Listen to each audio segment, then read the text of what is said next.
Hello everyone, welcome to this video, and in this video I'm going to show you how you can delete your Strava account. So in order to delete your Strava account, all you need to do is open the Strava app and go to your profile right here.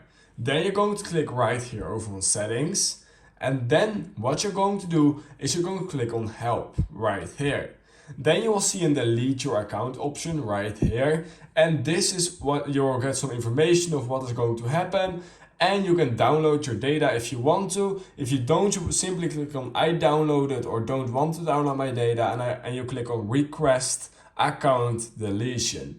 You simply click on it, and now you will get an email that is connected to your Strava account, and from there you just have to confirm that you want to delete your Strava account, and then your Strava account is deleted. So that's how you can delete your Strava account over on Strava. If you learned something from this video, I would highly appreciate it if you could like this video, subscribe to my channel, and I hope I will see you in my next YouTube tutorial video.